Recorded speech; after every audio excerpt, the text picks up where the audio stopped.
Welcome back, Deadites and Ghost Beaters. The PTB for Chapter 25 is coming to an end. They've decided what they're going to buff, they decided what they're going to nerf, and what they're going to change here and there, and what they come to a conclusion on. We're going to take a look at that in just a second together.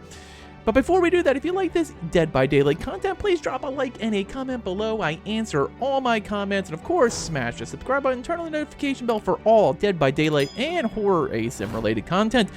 Now, if you're looking for anyone to play with or just talk about ASIMs in general, click on that link below to our Discord. We have a thriving horror-based community. And now we're going to hop over and take a look at this update for what's going to be a Tuesday drop of Project W Chapter 25. Alright guys, what we have here is the August 23rd. Alright guys, what we have here is the August 23rd, 2022 update, and we now have the developer update is letting us know what everything would happen from winding up from the PTB. Now, as you can see, blood web cost is the first big change, and I'm not going to really go into it, but basically, you can see here, based on this chart, that they're switching everything to be cheaper, including ultra rares, which is the big one right here, dropping from 7k to 5k blood points, and even event stuff's going down to 2,000, which is really cool, the same as commons, and very rares are down to 4,000, so it's going to be much more feasible to grab the good shit out of your blood web while you're prestiging characters. It's also going to make prestiging cheaper. The next big thing is talking about camping. In the past mid-chapter, we added 5-second endurance and haste effects to all unhooked survivors. These effects are designed to give unhooked survivors a fighting chance by allowing them to get away to a nearby pallet or window if the killer decides to chase them.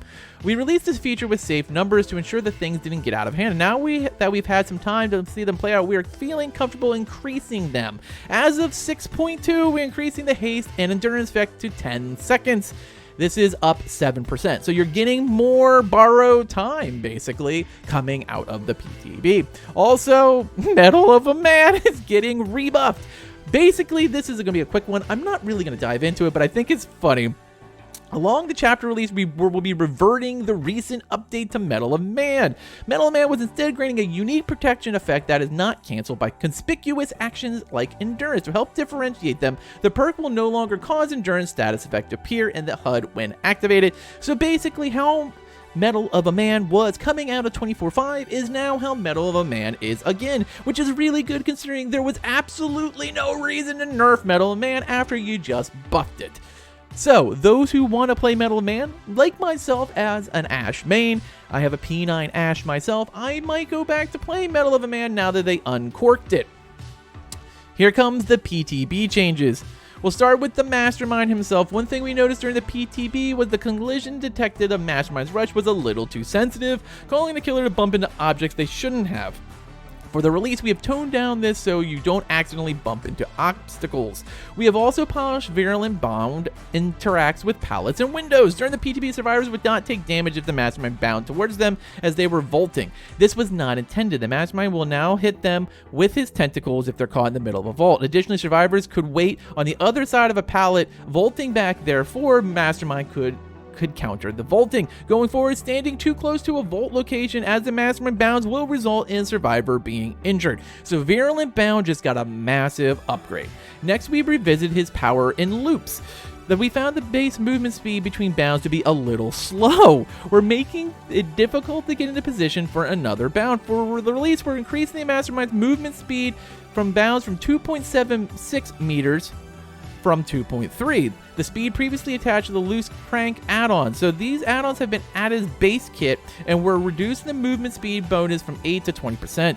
Jeez, good gravy. Okay, one of the quirks of Virulent Bound is the ability to throw survivors at each other, injuring both survivors. Oftentimes, those unfortunate enough to have their friends flung at them would not even realize they had been injured. To make it more obvious, being injured from survivor, the Mastermind will now cause deep wounds. Last but not least, we've slightly toned down survivor collision of the Mastermind's bound. We found that this would be a little too generous on the PTB, allowing the killer to grab survivors that were not in front of them. The charge will require a little more precision on the killer's part, and Virulent Bound feel fairer to survivors. But all in all, Wesker just got a serious buff. Now onto the perks. There's 4 of them that really got cranked around, and the biggest one in my opinion is Reassurance. Reassurance just got hosed big time, and I don't understand why, as I felt it was a pretty fair perk coming out of the gate. And here's the thing, I played both sides. I played a lot of Rebecca as Survivor, and I played a lot of Wesker as Killer, so I used Reassurance and had Reassurance used against me. I never thought it was that bad, but here's what they've done. The perk allows you to pause the hook progression of another survivor, being you and your team more time to work on gens if the killer is camping. On the PTB, Reassurance had a 40-second cooldown and could be used repeatedly. When coordinated with others, this could have been to keep a hooked survivor permanently on the hook, preventing them from being sacrificed against their will. For the release, we have removed the cooldown. Reassurance instead can only be used once per hook. The effect of this perk can be chained with other survivors up to a maximum delay of 90 seconds. This will keep the perk's effect potent without being abusable.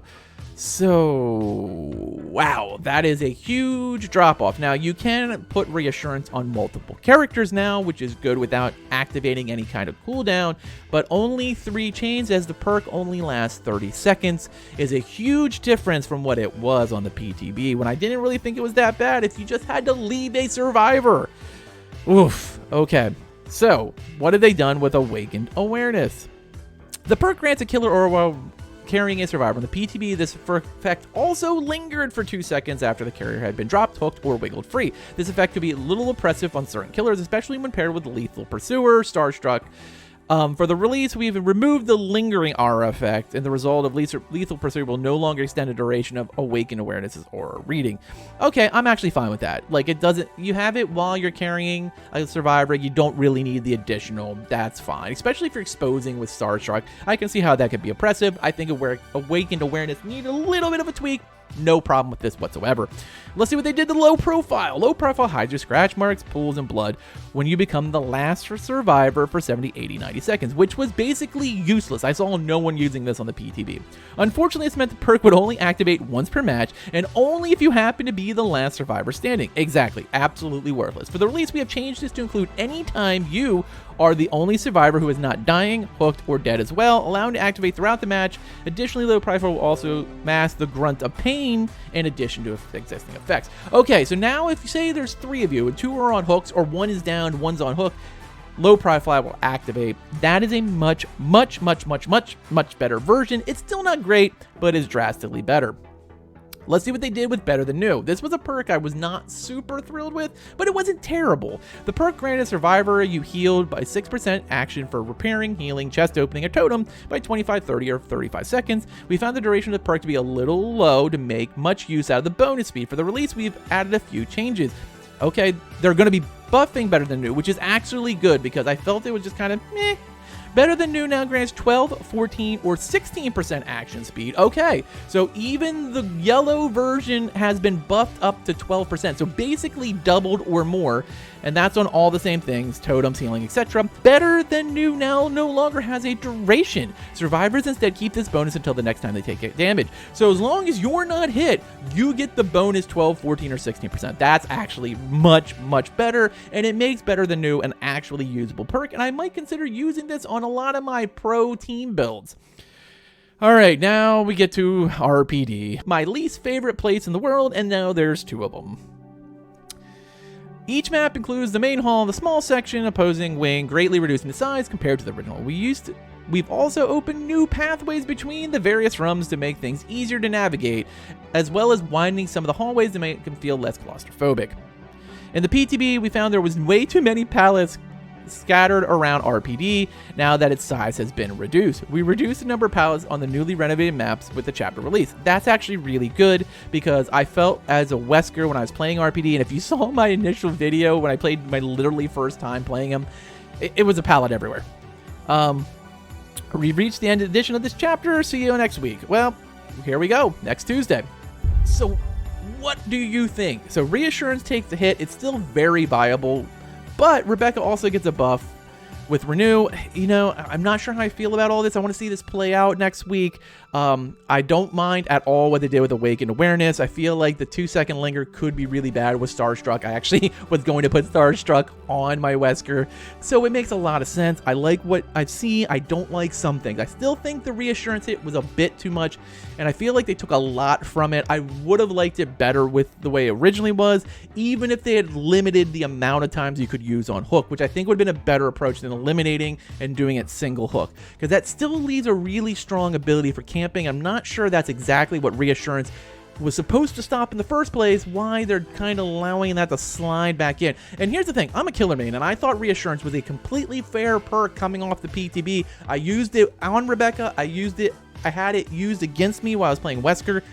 I think this is a little much. I think it's a little harsh, and I don't like exactly what was happening. I think reassurance is still very good, but tell me what you think in the chat. Let me know your thoughts on the buffs, on the perks, on the changes. What do you think about Wesker at all dropping next Tuesday? I want to hear it. Thanks for watching, and later, mates.